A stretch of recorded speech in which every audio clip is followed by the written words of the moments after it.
वजीर आजम नरेंद्र मोदी ने आज अयोध्या में एयरपोर्ट, रेलवे स्टेशन और वंदे भारत ट्रेनों का इफ्तिताह किया। वजीर आजम ने 2 अमृत भारत और 6 वंदे भारत ट्रेनों को हरी झंडी दिखाकर रवाना किया। इस मौके पर वजीर आला योगी आदित्यनाथ और रेलवे वजीर अश्विनी विष्णु भी मौजूद थे। कांग्रेस रहनुमा राहुल गांधी ने मोदी हुकूमत पर सख्त हमला करते हुए कहा कि वो मुख्तलिफ जुमरों के रेल किरायों में इजाफा करके गरीबों के हुकूक का कत्ल कर रही है और रेल किराया में रियायत खत्म करके बुजुर्ग शहरियों के साथ नाइंसाफी कर रही है। राहुल ने इस सिलसिले में एक्सपर्ट ट्वीट किया। जम्मू और कश्मीर नेशनल कॉन्फ्रेंस के सदर डॉक्टर फारूक अब्दुल्ला ने कहा कि यूटी में जल्द अज जल्द असम्बली इंतखाबात होने चाहिए। उन्होंने कहा कि मुझे उम्मीद है कि मरकजी सरकार जम्मू और कश्मीर में असम्बली चुनाव के इनेकाद के लिए जल्द फैसला करेगी।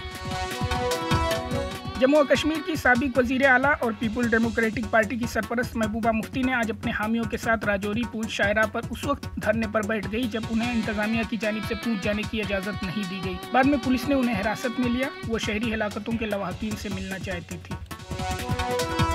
पाकिस्तान वज़ारत ख़ारजा की तर्जमान मुमताज़ ज़ोहरा बलोच ने कहा कि पाकिस्तान को 26/11 हमले के मास्टरमाइंड हाफिज सईद की हवालगी के लिए भारत की दरख्वास्त मौसूल हुई है। उन्होंने कहा कि दोनों ममालिक के दरमियान 2 तरफ़ा हवालगी का कोई मुआहदा मौजूद नहीं है। तमिलनाडु में खौफनाक सड़क हादसा पेश आया जिसमें एक खातून समेत 5 अफराद हलाक और दीगर 19 जख्मी हो गए। यह हादसा आज सुबह तिरुचिरापल्ली रामेश्वरम हाईवे पर पेश आया।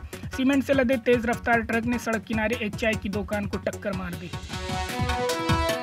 जनूबी अफ्रीका ने अक़वाम मुत्तहिदा की आला अदालत में इसराइल के खिलाफ मुकदमा दायर किया। इसराइल पर गजा में फ़िलिस्तीनियों के खिलाफ नस्ल कशी का इल्ज़ाम आयद किया गया और अदालत से फ़िलिस्तीन पर इजरायली हमलों को रुकवाने की भी अपील की गई। इंडोनेशिया के मगरबी सूबे आचे में आज सुबह ज़लज़ले के शदीद झटके महसूस किए गए। रेक्टर स्केल पर ज़लज़ले की शिद्दत 6.3 रिकॉर्ड की गई। ताहम ज़लज़ले के सबब सुनामी की कोई वार्निंग जारी नहीं की गई। ज़लज़ले के झटके मुकामी वक्त के मुताबिक आज सुबह 5:19 पर महसूस किए गए। अफगानिस्तान क्रिकेट टीम की जानिब से दिए गए 203 रनों के हदफ का ताक़ुब करते हुए मेज़बान टीम मुत्तहिदा अरब अमीरात ने मुकर्ररा 20 ओवर्स में 4 विकेटों के नुकसान पर सिर्फ 131 रन ही बना पाई। इस मैच में अफगानिस्तान ने यूएई को 72 रनों से शिकस्त दे दी। दिल्ली में मुनाकिद एक तकरीब में उत्तर प्रदेश के सीनियर IAS अफसर अवनीस अवस्थी ने अदाकारा पाखी हेगड़े और अदाकार अली जफर को यूपी आर्टिस्ट अवार्ड से सरफराज किया। तकरीब में उत्तर प्रदेश के नायब वजीर आला के अलावा बॉलीवुड के मुताद्दिद बड़े अदाकार और फिल्मी शख्सियतों ने शिरकत की। मजीद अपडेट के लिए लॉगिन कीजिए www.etvbharat.com।